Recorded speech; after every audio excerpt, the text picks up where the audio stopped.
సరిపడదని, భూలోకమే సరిపడదని మనకి బైబిల్లో ఉంది. కాబట్టి అన్ని విషయాలు మనకి ఇక్కడ రాయబడలేదు. మరి ఆయన అరణ్యములో కొనుక్కోబడి మరి ఆయన అక్కడ శోధింపబడటం మనకి తెలుసు. అప్పుడు శోధించిన తర్వాత అక్కడ మరి ఏమంటున్నారండి, మనం ఇక్కడ చూస్తే ఆయన శోధింపబడిన తర్వాత మన సాతాను ఏమంటుందండి, మరి ఈ యొక్క రాళ్ళను రొట్టెలుగా చేసుకొని తినమంటుందండి. అప్పుడు హేళన చేస్తుంది యేసుప్రభు అని. యేసుప్రభు అని తెలుసు, ఆ సాతానికి కూడా తెలుసండి, ఆయనకి తెలుసు, దానికి కూడా తెలుసు ఈయన దేవుని కుమారుడు అని తెలుసు. అయితే రాళ్ళని శోధింపబడిన తర్వాత రాళ్ళని రొట్టెలుగా చేసుకొని తినమని అంటుంది. అప్పుడే యేసుప్రభు వారు అంటున్నారు కదండి, ఏమంటున్నారండి 4వ వచనంలోను,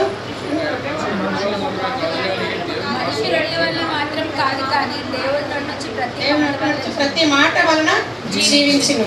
అందుకే చెప్తాం కదండి, దేవుని నోట నుండి వచ్చి ప్రతి మాట వలన అంటే వాక్యం అండి. మేము అందుకే శుక్రవారం పట్ల చెప్తుంటాం అమ్మగారండి, వాక్యం జాగ్రత్త కొద్దిసేపు వినండి, కొద్దిసేపు వినండి, వాక్యం మనసులో ఉంచుకోండి. వాక్యం హృదయంలో ఉంటే నిజంగా అండి మరి అనేకమైన దేవునికి వ్యతిరేకమైన కార్యాలు మనం జయించవచ్చు. సాతాన్ని జయించవచ్చు, పాపాన్ని జయించవచ్చు, అనేకమైన వాటిని మనం జయించుకోవచ్చు వాక్యం మనలో ఉంటే. అందుకే దేవుడు నోటి వచ్చి ప్రతి మాట వలన జీవిస్తాడంట. మనం జీవించాలంటే చిన్న బలహీనత వస్తే మనం జీవించాలంటే ఏం చేస్తున్నామండి, ఎన్నో వేల ఖర్చు పెట్టుకుంటున్నాం. మనం బ్రతకడానికి ఎన్నో లక్షలు ఖర్చు పెట్టుకుంటున్నాం. ఉన్నదంతా కూడా ఖర్చు పెట్టడానికి ఇష్టపడుతున్నాం. చాలామంది బిడ్డలు కూడా తల్లిదండ్రులకి ఏమైనా బలహీనత ఉన్నదంతా కూడా ఖర్చు పెట్టడానికి ఇష్టపడుతున్నారు. ఎందుకంటే బిడ్డలు తల్లిదండ్రులకి కూడా ఖర్చు పెట్టడానికి బిడ్డలు కూడా చాలామంది ఉన్నారండి. ఎంత తల్లిదండ్రులు బ్రతికించుకోలేరు. కానీ ఇక్కడ ఏం చెప్తుందండి, వాక్యం ఏం చెప్తుండేది, మన బ్రతకడానికి ఏంటండి, దేవుని నోటి నుంచి ప్రతి మాట అంటే ఇక్కడ బోధింపబడిన ప్రతి ఒక్క వాక్యము వలన జీవిస్తారని మనకు వాక్యం విధానాన్ని హెచ్చరిస్తుందండి. మరొకసారి సత్య సువార్త సంఘ కుటుంబాల బిడ్డలకు ఆత్మీయంగా దేవుని వాక్యం తెలిసిన వారు ఉన్నారు. మేము వాళ్ళ కోసం కాదు, కానీ వాక్యం తెలియని వారు కొంతమంది చాలామంది ఉన్నారు. మేము వారి నిమిత్తం ఎక్కువగా మేము చెప్పడానికి మేము ఇష్టపడుతున్నాం. కాబట్టి ఇక్కడ ఏం చెప్తున్నాడు, దేవుని నోటి వచ్చే ప్రతి మాట అంటే వాక్యం వల్లే. వాక్యం మనల్ని బ్రతికిస్తుంది, వాక్యం నెమ్మదిస్తుంది, వాక్యం ఆదరణ ఇస్తుంది, వాక్యం నడిపిస్తుంది, వాక్యం నిలబెట్టుతుంది, వాక్యం సరిచేస్తుంది. 2 ఇంచుల ఖడ్గం అనే మనకు వాక్యం అని బైబిల్ సెలవిస్తుందండి. ఖడ్గం అంటే ఏంటి తెలుసు కదా, కత్తి 2 వైపులు పొదలు ఉంటుందంట. అలాంటిది ఏంటంటే వాక్యం కూడాను, వాక్యం కూడా అలాంటిదే అంట. కాబట్టి నిజంగా చూడండి, మనుషుడు దేవుడు వచ్చి మాట వల్లనే బ్రతుకుతాడు. యేసు ప్రభు వారికి తెలుసు, ఆయనకి అన్నీ, సాతానికి అన్నీ తెలుసు. మళ్ళీ ఇంకొకసారి ఎక్కడ శోధించిందండి, పరిశుద్ధ పట్టణంలో తీసుకుని వెళ్ళిందంటే 5వ వచనం చూస్తే ఏమిటంటే అక్కడ ఆయన్ని పరిశుద్ధ పట్టణంలో తీసుకుని వెళ్ళి ఏమన్నదంటే చదువు, దేవాలయ శిఖరమున ఆయన నిలవబెట్టి, నీవు దేవుని కుమారుడు అయితే క్రిందికి దూకుము, ఆయన నిన్ను గూర్చి తన దూతలను ఆజ్ఞాపించును, నీ పాదములు ఎప్పుడైనా రాతిని తగలకుండా వారు నిన్ను తమ చేతుల మీద ఎత్తుకుంది.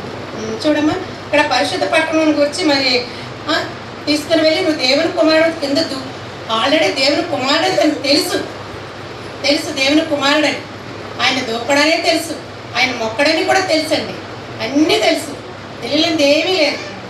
కావున ఇంకానూ ఆయనని హేళన చేసినట్టు అక్కడ.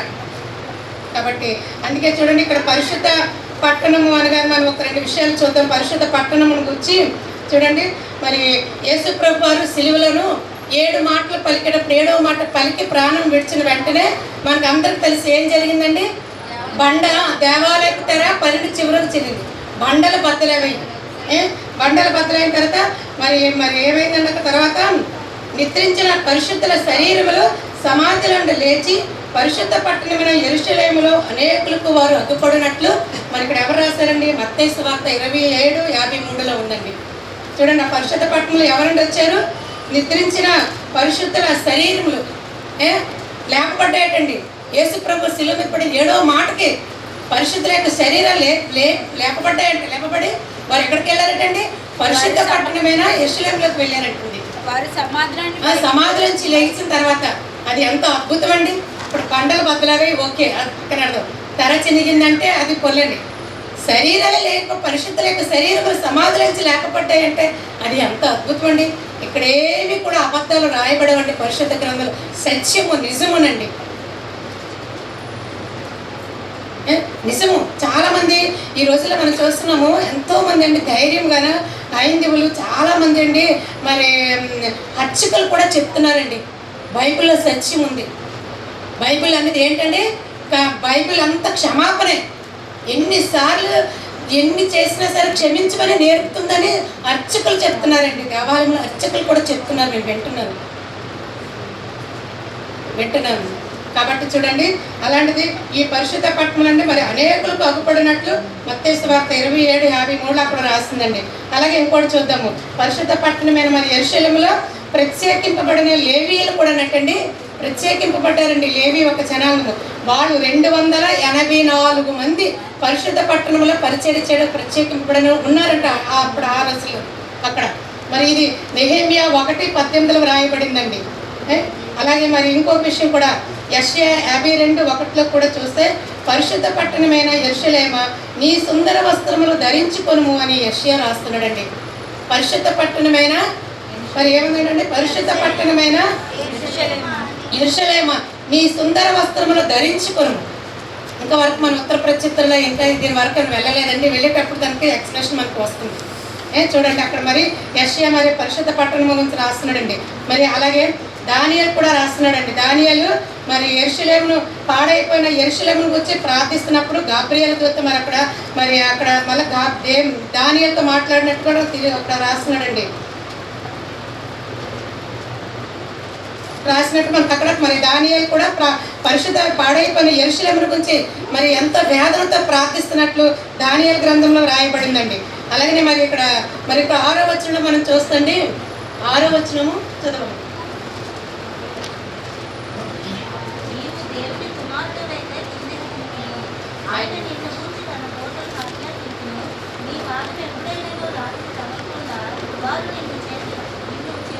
ఎత్తి పట్టుకుందరు. చూడండి 6వ వచనం ఏముంది, దేవదూత ఏమంటుంది, నువ్వు దిగితే నీ దేవదూతలు వచ్చి పట్టుకుంటారు. ఆవిడ సాతాను చెప్పడం పెట్టండి దేవదూతల కోసం. ఆల్రెడీ అక్కడ ముందే ఎవరికి సాతానికి తెలియదు కదా ఈ ప్రవచనాల కోసము, ముందుగానే ప్రవచనాలు రాయబడ్డాయి. ఆయన శోధింపబడతాడు, దేవదూతల పరిచర్య చేస్తారు, అంతా కూడా ముందుగానే మనకి అక్కడ రాయబడిందండి. దేవదూత మరి ఆయన్ని కాపాడుటకు మరి అందుకనే దావీదు మహారాజు చూడండి కీర్తనలు 91:11-12 చూడండి అక్కడ రాయబడింది. కీర్తన 91:11-12 ముందుగానే ప్రవచించాడండి. మార్గములన్నిటిలో కాపాడుటకు ఆయన నిన్ను గూర్చి తన దూతలను ఆజ్ఞాపించెను. నీ పాదములకు రాయి తగులకుండా వారు నిన్ను తమ చేతుల మీద ఎత్తి పట్టుకుందురు. యేసుప్రభుని ఎవరైనా పట్టుకున్నారు, ముందుగానే సాతాను ఇక్కడ చెప్పకముందే ప్రవచించాడు దావీదు మహారాజు. దేవదూతలు పట్టుకున్నారటండి, దేవదూతలు పరిశుద్ధమైన మరి ప్రభు అని యేసుక్రీస్తు వారిని. అలాగే 7వ వచనం చూసి చూడండి అక్కడ నీ ప్రక్కన 7వ వచనం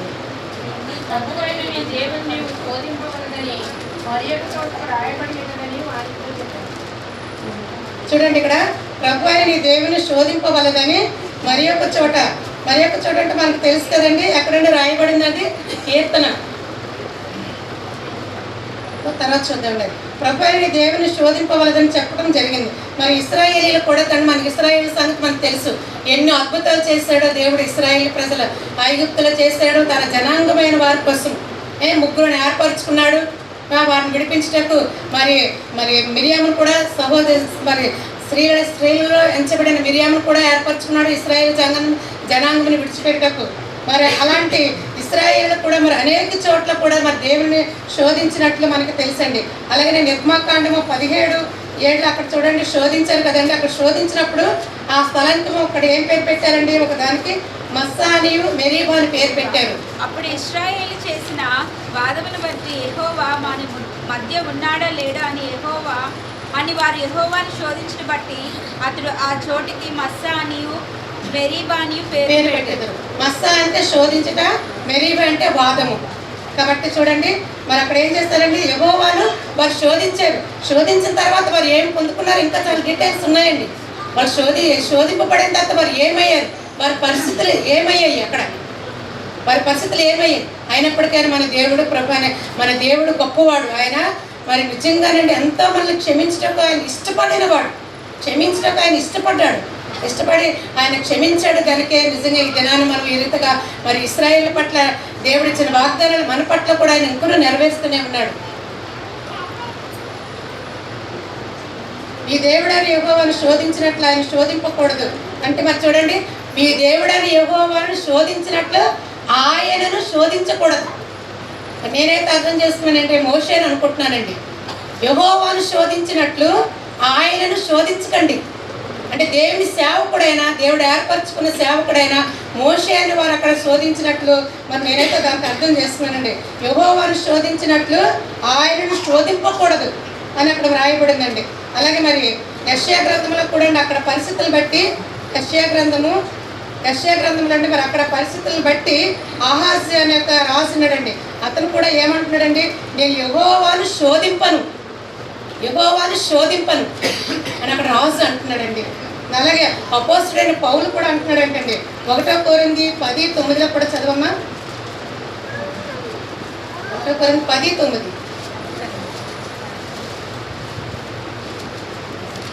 నేను వ్రాయి పత్రిక వలన మిమ్మల్ని భయపెట్టవలదని ఉన్నట్టు కనబడకుండా ఈ మాట చెబుతున్నాను. మనము ప్రభువును శోధింపక ఇందుము వారిలో కొందరు శోధించి సర్పం వలె నశించిరి. చాలు. ఏం చేశారంటే శోధించడం వల్ల ఏమయ్యారు? సర్పం వల్ల నశించారు. పౌలు కూడా అంటాడండి, మనం శోధించకూడదు, మన ప్రభువును శోధించకూడదు. ఎంతో మంది భక్తులండి చెప్తున్నారు, అనేకమైన ఉన్నాయి, శోధించకూడదు, ప్రభువును శోధించకూడదు. నిజంగా మరి చూడండి ఎంతమంది మరి దేవుని శోధించకూడదు, శోధించిన తర్వాత కొంతమంది ఏమారండి సర్పంతోనే వారు నాశనం తెచ్చుకున్నారు. సర్పం ద్వారా వారు నాశనం తెచ్చుకున్నారు. మరి నిజంగా చూడండి మరి మనం దేవుడిని సాతాను యెషప్రభు అంటే నువ్వు ప్రభు అయిన దేవుడిని శోధింపవలదు, అక్కడ సాతాను గద్దిస్తున్నాడు. ఈ రోజుల్లో కూడా మన వాక్యాలు వింటున్నాము, దేవుని సేవకుల ద్వారా మనం వింటున్నాం, ప్రతిరోజు వింటున్నాం, ఆదివారం వింటున్నాము. నిన్న కూడా చాలా విషయాలు మనం విన్నాము, నేర్చుకున్నాము. మనం నేర్చుకున్నంత ఏంటంటే ఒకటి సింపుల్గా పొరుగు వారిని ప్రేమించాలి క్షమించి, ప్లస్ దేవుడిని మనం శోధించకూడదు, ఆయన్ని విసిగించకూడదు, ఆయన బాధ పెట్టకూడదు, ఆయన బిడ్డలు కూడా బాధ పెట్టకూడదు. ఇంతగానో మనకి ఎన్ని వాక్యాలు మనకు రాసి మన ముందు ఉంచారండి పూర్వీకులు. ఎంతమంది చెప్పారండి ప్రభువుని శోధించకూడదు, నేను ఆయన శోధింపచాలను, ఇంతమంది చెప్తున్నారు. నిజంగా మరి ఇప్పుడు కూర్చున్న కొంతమంది ఆలోచించుకుంది ఈ మాటలు విన్న తర్వాత ఎన్నిసార్లు మరి మన ప్రతిదినాల్లో ఇంతవరకు ఎన్నిసార్లు మన ప్రభువుని మనం శోధించాము, ఇంకను శోధిస్తూనే ఉన్నాం. శోధించలేదని ప్రశ్న మనలో రాకూడదు. ప్రతి విషయంలో కూడా మనం దేవుని మనం శోధిస్తున్నామండి. అన్నిట్లో కూడా ఉదయం లేచిన సాయంత్రం వరకు మనం శోధిస్తూనే ఉన్నాము. ఆలోచనల వల్ల అన్ని మన క్రియల వల్ల మన మాటల వల్ల కూడా ఆయన శోధిస్తున్నాము. మనం అనుకుంటున్నాము శోధన అంటే ఏదో అనుకుంటున్నాము. బైబిల్ ఏం బోధిస్తుంది చెప్పనండి. నిజంగా శోధన అంటే ఆయన మేమైతే ఇప్పుడు చెప్తున్నాము నిజంగా మందిరానికి దేవుడు ఏర్పరచుకున్న పరిశుద్ధ సన్నిధికి కూడా రాకుండా దొంగలించటం కూడా దేవుని శోధించినట్లనేటండి బైబిలే బోధిస్తుంది. అది ఇశ్రాయేలు పట్ల జరిగాయండి. అవి వాళ్ళు అలాగే చేశారు. ఎన్ని చేసినా దేవుని సన్నిధిని దూషించారు, దేవుడిని దూషించారు, శోధిస్తూనే ఉన్నారు. ఎన్ని చేసినా మాకు ఏమిచ్చావు? అక్కడ ఆయుక్తులు ఉంటేనే మాకు చాలు. అక్కడ ఉల్లిగడ్డలు అన్ని ఆకుకూరలు అన్నీ మేము తెల్లగడ్డలు అవి తిందాం. ఇక్కడ మన్నాతో పోషించాడు దేవుడు. మధురమైన చాలా మంచి నీటిని ఇచ్చాడు బండలో నుంచి. ఇవన్నీ మర్చిపోతున్నారు. నిజంగా ఈ దిన కూడా మనం అలాగే ఉన్నాం, మన పరిస్థితుల్లో కూడా ఉన్నాం. మాకు ఏమిచ్చావు ప్రభా? ఏమిచ్చావు మాకు? ఏమిచ్చావు? ఏం చేస్తున్నావు మా బిడ్డలకి? ఏమిచ్చావు? ఏమీ లేదు మా బిడ్డలకి. మాకేమీ లేదు. సజీవ లెక్కలో ఉన్నామంటే అది దేవుని కృపే. అది ఇచ్చే దేవుడు ఇవ్వబట్టే మన సజీవ లెక్కలో, ఈ దినం ఇవ్వబట్టే మన సజీవ లెక్కలో ఉన్నాం. శోధింపబడిన తర్వాత మరి చూడండి నిన్న కూడా చెప్పారు, శోధింపబడ్డారు ఎంతమంది నిన్న చెప్పారు. మరి యోబు చూడండి ఎంత శోధింపబడ్డాడు. ఆయన నీతిమంతుడు, పరిశుద్ధుడు, దేవుడు ముద్ర వేశాడు. ఆయనకి భక్తిపరుడు, యథార్థవంతుడు, అన్నీ ఉన్నాయి. అంత ముద్ర వేసిన మరి యోబే శోధింపబడ్డాడు. ఆయన ఇష్టపడ్డాడు. ఎందుకు? దేవుని నామాన్ని మహిమపరచటానికి. దేవుడు మన తన శోధనలు అవన్నీ జయించగలిగాడు. కాబట్టి ఎన్నంతండి 7 అంతలు ఆశీర్వాదాలు పొందుకోగలిగాడు. బిడ్డలు పోయారు, ఆస్తి పోయింది, అన్నీ పోయేవి, ఎన్ని పోయాయి. తర్వాత ఏంటంటే అందమైన బిడ్డలు ఇచ్చాడు. ఆ దేశంలోనూ అతని మళ్ళా తర్వాత పుట్టిన బిడ్డలు ఎంతో అందగత్తలటండి. ఆ దేశంకి అలాంటి అందమైన పిల్లలు లేరంట, బైబిల్లో రాయబడింది. చూడండి, దేవుడు శోధన జయించాడు యోబు. దేవుడు దూషించలేదు. భార్య, ఇప్పుడు నేను విన్నా కదండి, భార్య దూషించమని చెప్పినా సరే దూషించలేదు. పొమ్మన్నాడు అవతలకి, మూర్ఖురాలు మాట్లాడేటప్పుడు నువ్వు మాట్లాడక వెళ్ళు అన్నాడు. తర్వాత ఆమె కోసం అంటే ఎక్కడ రాయబడలేదు, కానీ చరిత్రలో ఉందండి ఆమె కోసం. చూడండి, మరి అలాగే యోసేపు కూడా చూడండి, యవన వయసులోనే యోసేపు కూడా 12 మంది కుమారులు, లాస్ట్ వాడు యోసేపు. ఆ యోసేపు అనే వ్యక్తి కూడా, యవన బిడ్డ కూడా శోధింపబడ్డాడండి. అనేక రీతులుగా జైలుకి వెళ్ళాడు, చెరసాలు వేయాడు, గోతులు వేయబడ్డాడు, మరి అన్యజనులకు అమ్మబడ్డాడు, వెండి నాణేలకి ద్వారా ఎన్ని శోధనలు ఎదుర్కొన్నాడా. అన్ని శోధనలు ఎదుర్కోవడానికి ఇష్టపడ్డాడు. దేవుడు ఆయనకు తోడై ఉన్నాడు కనుక యోసేపు శోధనలు జయించాడు కనుక ఏమయ్యాడండి, ఆ దేశానికి ప్రధానమంత్రి అయ్యాడు. అందుకే దేవుడు వాక్యం ఏం చెప్తుందండి, శోధన జయించేవాడు ధన్యుడు. మీరు శోధనలో ప్రవేశించక ముందు వెలుకగొండి ప్రార్థన చేయమన్నాడు. నిజమే, మనం ప్రార్థన చేయొచ్చు, మన శోధన రావచ్చు, ఎక్కువ దేవుడి సందులో గడపడానికి శోధన రావచ్చు, ఎక్కువ దేవుడి సందులో మరి ఆయన మాట్లాడిన సందులో కనబడేటప్పుడు కూడా మనకు శ్రమలు రావచ్చు. అనేకమైన అన్నిటికీ మనం ఇష్టపడిపోవాలి. ఒక్కసారి మనం ప్రభు నామం బట్టి మనం బాప్తిసం తీసుకున్నామంటే మన నుదుటి మీద ముద్ర వేయబడుతుందండి. ఆయన ముద్ర వేస్తాడు. మనం ఇష్టపడిపోవడం, సరెండర్ అయిపోవడమే. ఎలా ఉన్నామంటే మనం మీద ఎవరైనా అటాక్ చేసినా ఆమెను అనవలసిందే, ఏమీ మనకొద్దు, ఆమెను అనవలసిందే. మనం అలాంటి దానికి మనం ఇష్టపడిపోవాలి. కాబట్టి అలా ఇష్టపడితే నిజంగా దేవుడు అనేక రీతిలుగా కాపాడుతారని ఆయన భక్తులను కాపాడాడు. శ్రమలు ఎదుర్కొన్న భక్తులను కాపాడాడు. ఇంకా ఎంతోమంది పౌలు కూడా అండి అనేకమైన శ్రమలు ఎదుర్కొన్నాడు. నిజంగా ఆయన కథసాక్షి అయ్యాడు. మరి ఎంతోమంది అండి, 12 మంది శిష్యులు కూడా యేసు ప్రభు ఏర్పరచుకున్న 12 మంది శిష్యులు కూడా అంటే ఒక్కొక్కరికి ఒక్కొక్క లాంటి మరి వాళ్ళు శ్రమలు పడ్డారండి. ఒక్కొక్కరికి లాంటి భయంకర మరణాలు వాళ్ళకి వచ్చాయి. అలాగే చంపేశారు. వ్యవహారం అయితే మండుచున్న వేడి మరుగుతున్న దాంట్లో కడాయిలో వేడి మరుగుతున్నట్టు అలాంటి నూనెలో వేసేసారు. ఒక్కొక్కరు తల క్రిందలు చేసేసారు. కొంతమందిని నమ్మి రంపాలతో కోసేసారు ఆయన శిష్యులని. నిజంగా మనం ఇన్ని శ్రమలు మనకి ఇష్టపడి మనం అనుభవించటప్పుడు మనం ఇష్టపడినట్లయితే దేవుడు అంటే మనకి నిత్యరాజ్యంలో శ్రమలు పడడానికి ఇష్టపడిపోవాలి. నాకు ఎందుకు ఈ శ్రమలు అనకూడదండి, మనకెందుకు శ్రమలు అనకూడదు. దేవుడు తప్పిస్తాడు. మనం మరి యోగుని తప్పిస్తాడు ఆయనే. ఎందుకు ఈ శ్రమని ప్రశ్న అంటే క్రైస్తవులని మనకు రాకూడదండి. ఆ శ్రమను తట్టుకునే శక్తిని మనం కోరుకోవాలి. ధైర్యాన్ని ఇవ్వాలి. మనకి ధైర్యం ఉంటే మరి నిజంగా అంటే అనేకమైన బలహీనతలు కూడా మనము జయించవచ్చు. ఇలా చెప్పింది కదండి, డాక్టర్ చెప్పారు నువ్వు ధైర్యంగా ఉండాలమ్మా అని. ఈ పరిస్థితుల్లో నువ్వు ధైర్యంగా ఉండాలని చెప్పారంట. చూడండి, ధైర్యంగా ఉండాలంటే మనం ధైర్యం లేకపోతే మన పిరుకుగారు ఉంటే మన పక్కనే వచ్చి కొంచెం మనం భుజాన్ని తాటుకొని ఉంటుంది, మనల్ని వదలదు ఈ సాతాను. అలాంటి ప్రభు అని యేసుక్రీస్తునే చూడండి, ఆయన ఆత్మతో నింపబడిన తర్వాత నిజమే నువ్వు బాప్తిసం తీసుకోకముందు నీ పరిస్థితులు బాగోవచ్చు, బాగుంటాయి. నువ్వు బాప్తిసం తీసుకుంటే నీకు పరిస్థితులు వేరే రావచ్చు. నిన్ను పరీక్షించడానికి మనం ఏ విధంగా ఉంటున్నాం, ఆయన కోసం నిలబడుతున్నామా అని మనకి కొన్ని పరిస్థితులను బట్టి మనకు రావచ్చు. అవన్నీ కూడా తట్టుకునే శక్తి మనకి దేవుడు మనం అడగాలి.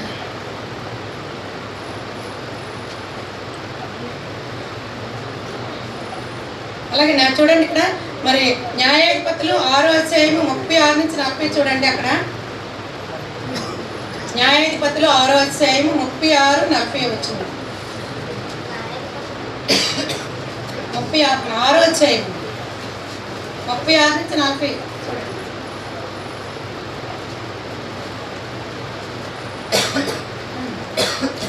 అక్కడ గిడ్యోను కనబడుతున్నాడండి. గిడ్యోను కనబడి అక్కడ ఉన్న ప్రజలను బట్టి అక్కడ ఏమంటున్నాడండి, గొర్రెబొచ్చు విషయంలో చదవండి. నేను కళ్ళకున్న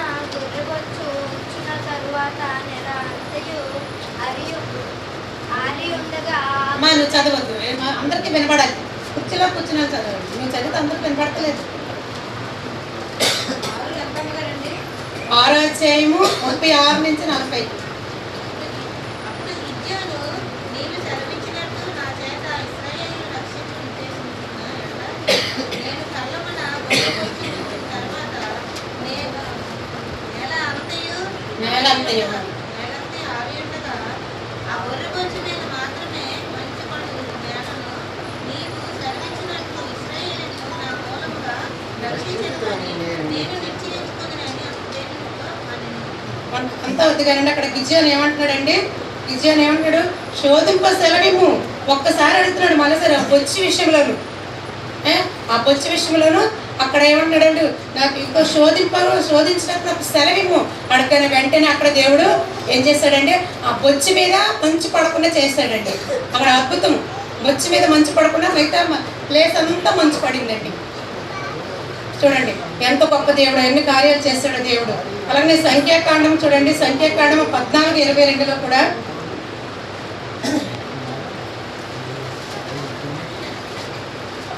నీవు వారితో యెహోవా వాక్కు ఏదనగా నా జీవము తోడు మీరు నా చెవిలో చెప్పినట్లు నేను నిశ్చయంగా మీ ఎడల చేసేదను.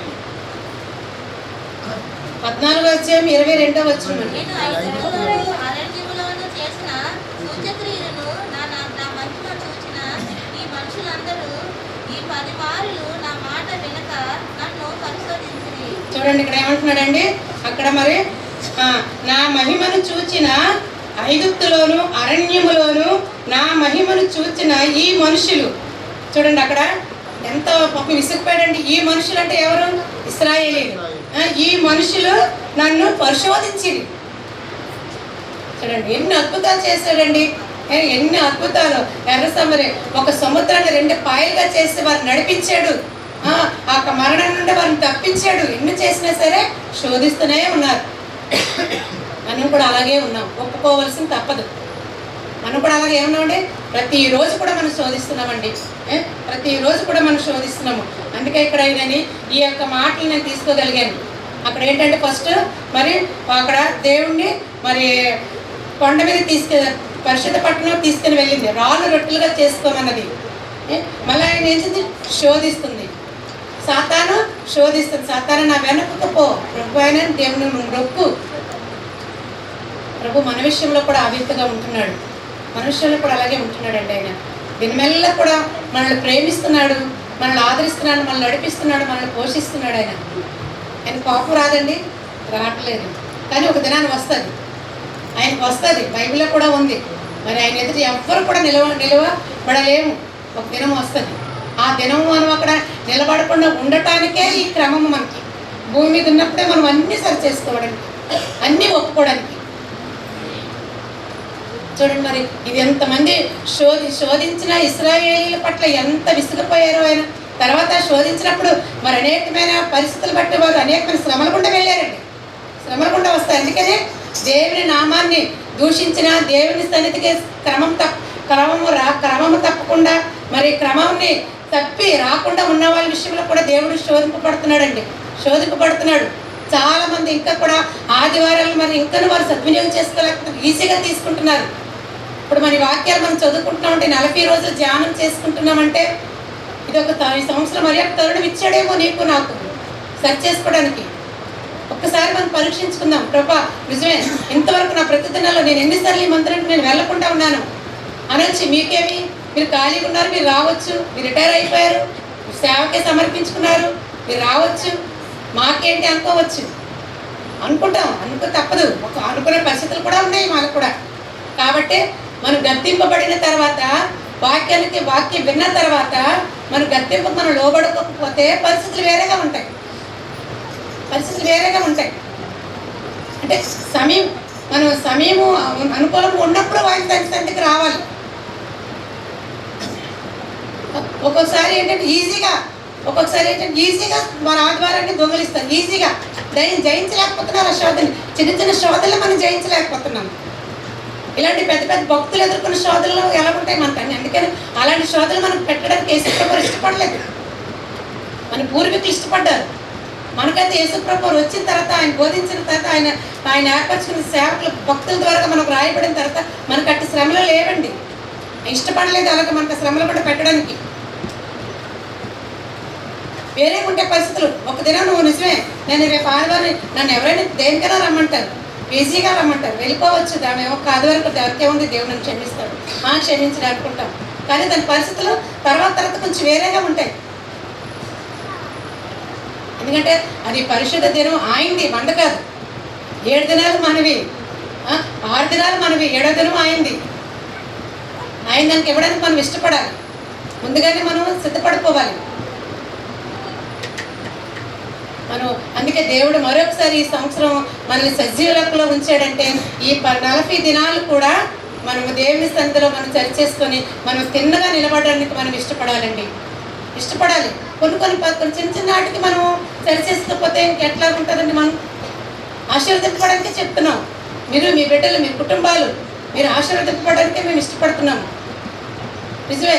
చూడండి, చాలామంది ఆయన అనుకోవచ్చు మేమే శోధిస్తున్నామని. ఇక్కడ వాక్యాలు వింటున్నారు చాలామంది. ఇక్కడ మన సంఘమే కదండి, వేరే చోట కూడా మందిరంలో వాక్యాలు వింటారు.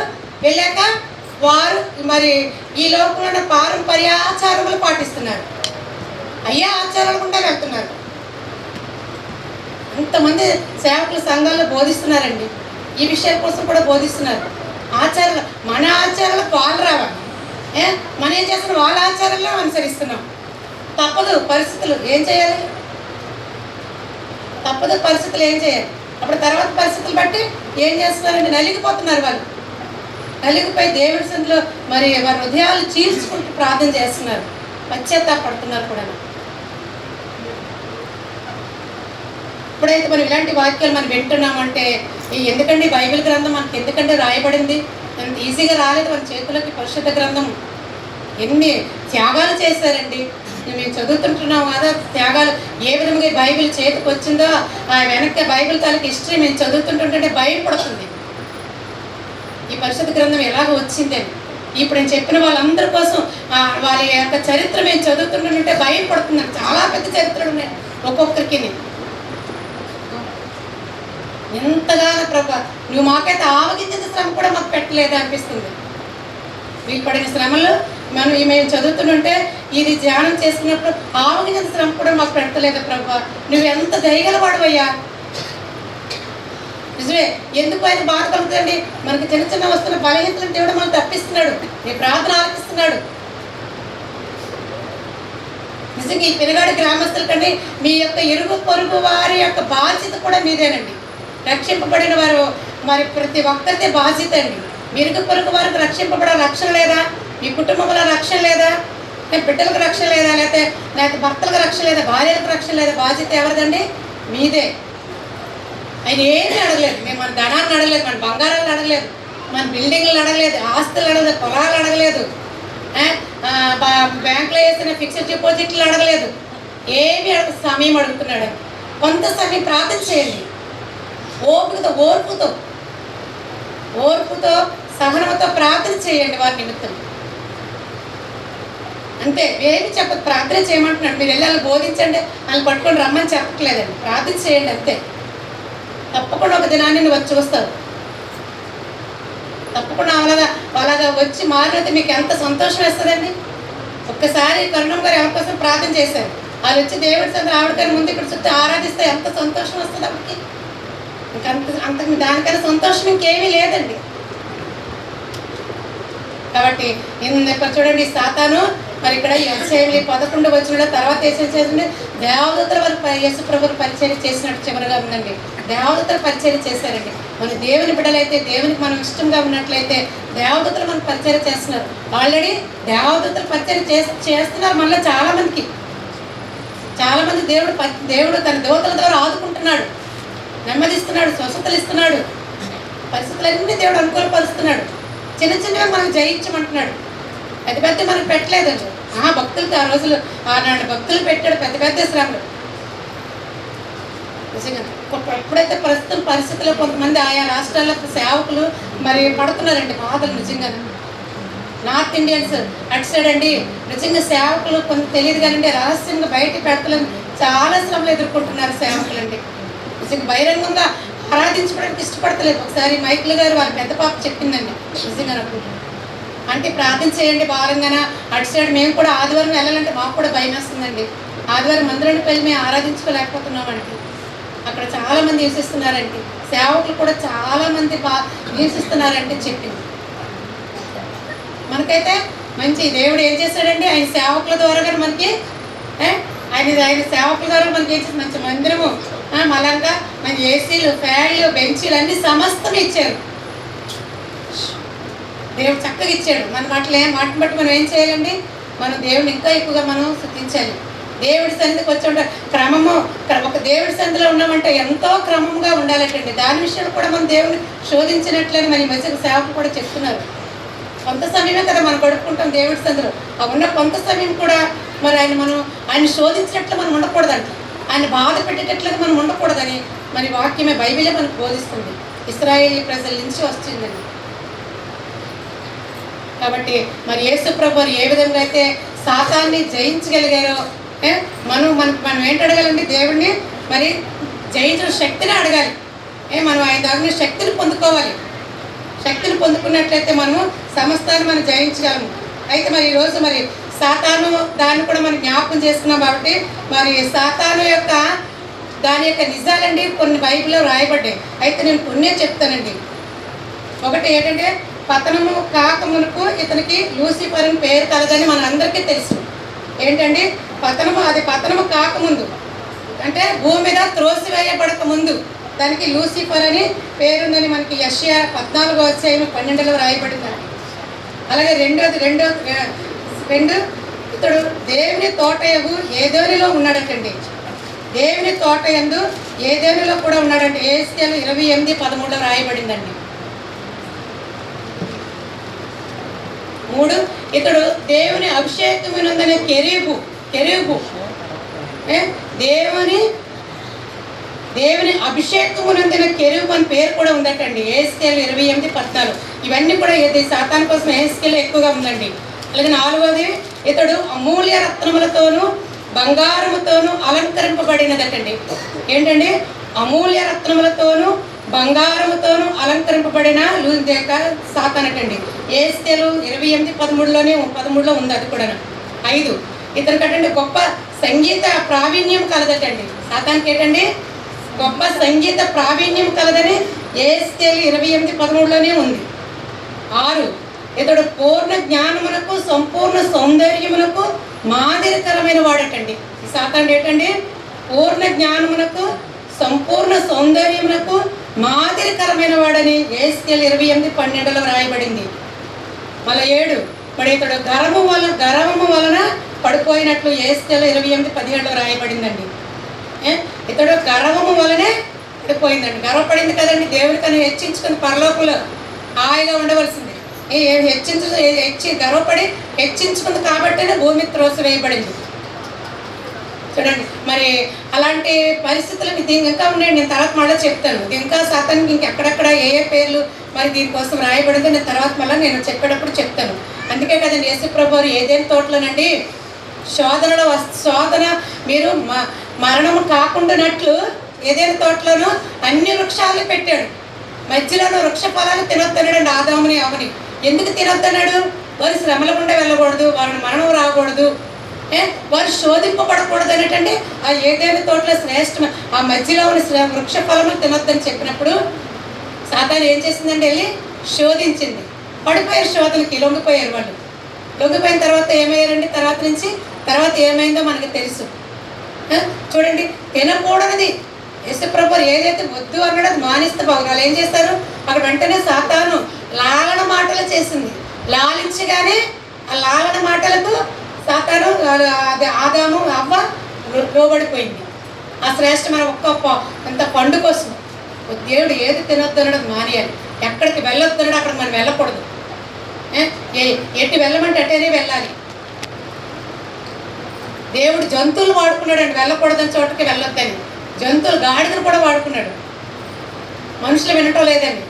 గాడిద అడ్డుకుంది, వెళ్ళకూడదని పరిస్థితులకి ఎత్తున్న గాడిద అడ్డుకుంది దేవుని సేవకులు. నిజమే, మనం వెళ్ళకూడని పరిస్థితులు మనకి ఏమైనా అడ్డు వచ్చాయంటే మనం అక్కడ ఆగిపోవాలి, వెనక్కి వచ్చేయాలి. ఏమో నీకు వెళ్ళకూడని పరిస్థితి ఏమో, ప్లేస్ ఏమో దేవుడే నాకు ఆటంకపరిచాడేమో కొంత సమయం అక్కడ. నేను అలాగా వద్దని చోటుకు వెళ్ళి నేను తెచ్చుకున్నాను నష్టం. నేను ప్రతిదీ నా అంకుల్కి షేర్ చేసుకుంటాను. ఇలా జరిగింది అంకుల్ అంటే, నీకు చెప్పాను కదమ్మా వెళ్ళొద్దని, పడు అనేవారు. నీకు చెప్పాను కదా అక్కడ వెళ్ళొద్దని. అందుకే ఎప్పుడైనా ఎక్కడికి వెళ్తే ప్రార్థన చేసుకోవాలి, అక్కడ ఆగాలి, వినాలి, అన్నీ చెప్పుకొచ్చేవారండి.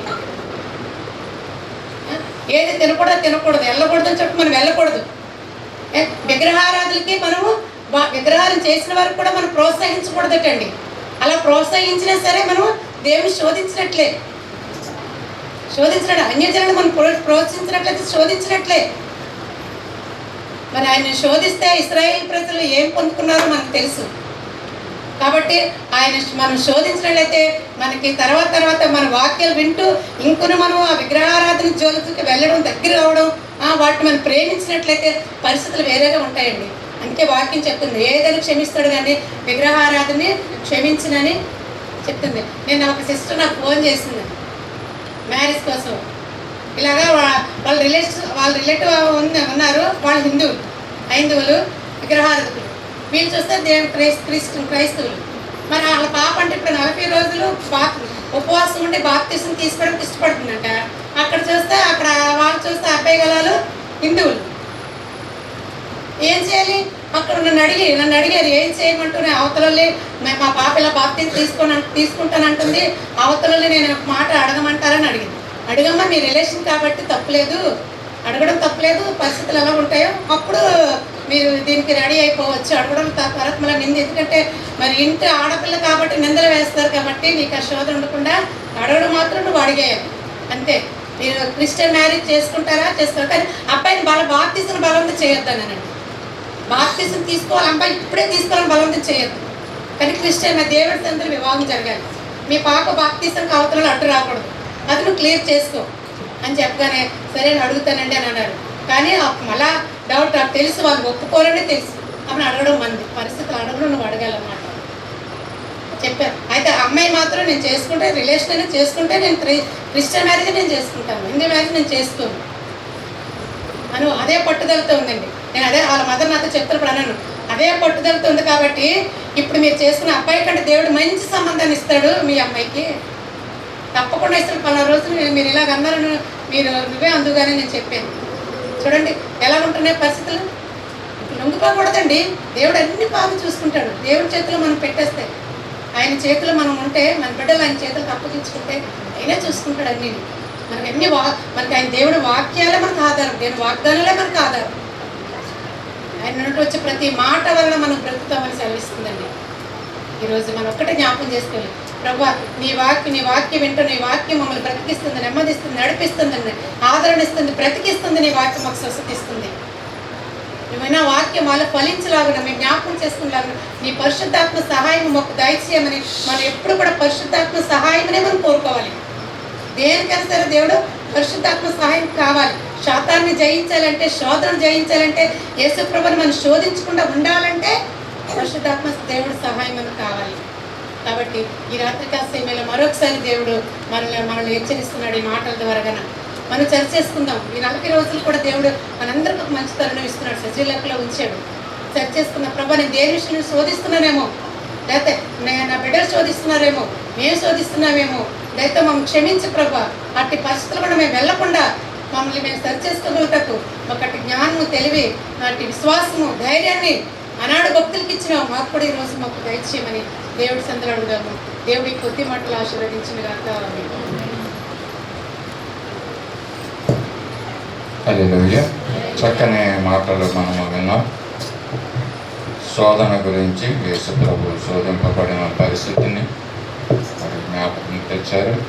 అలాగే దేవుని నోట నుంచి వచ్చే ప్రతి మాట వలన మనుష్యుడు జీవిస్తాడన్న మాటను కూడా మనకు జ్ఞాపకం చేశారు. అవును, ఆ మాటను వల్ల జీవిస్తాము, మంచిది. కాకపోతే ఆ మాటను మనము వినాలని చెప్పారు.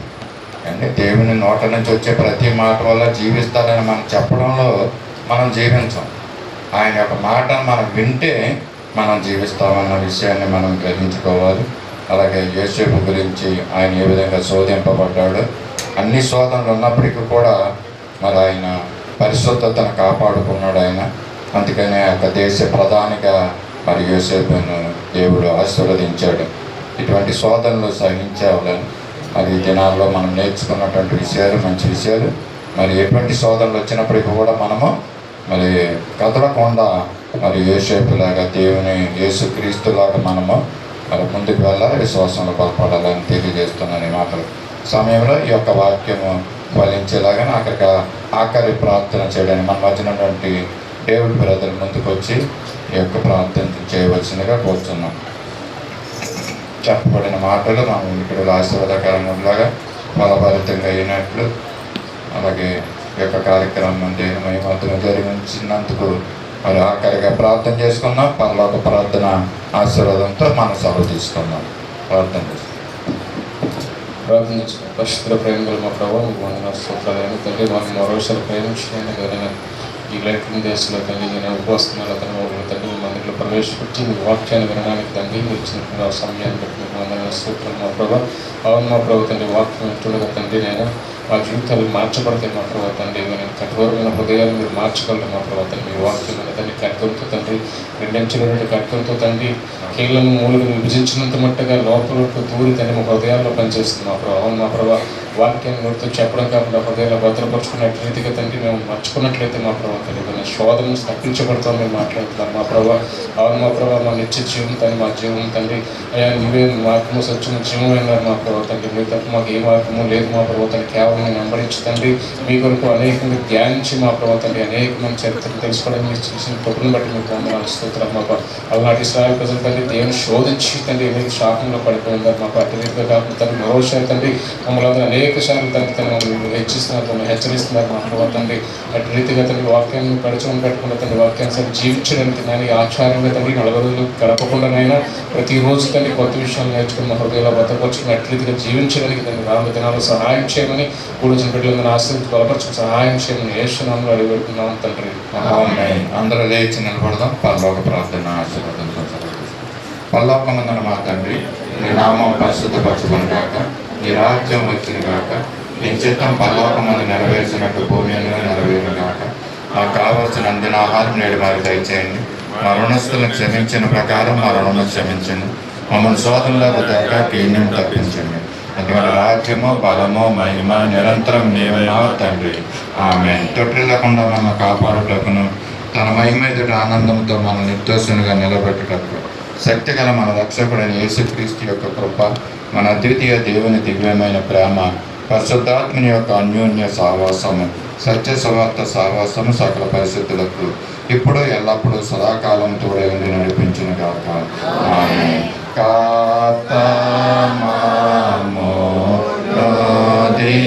దీవించి క్షేమమిచ్చి పంపుము జీవార వార్తనిచ్చి మామోను పోషించుము. నిన్ను వేడుకొని బాహుగా స్తుతింతును. పరమందు చేరి ఇంకా స్తోత్రము చెల్లించుము.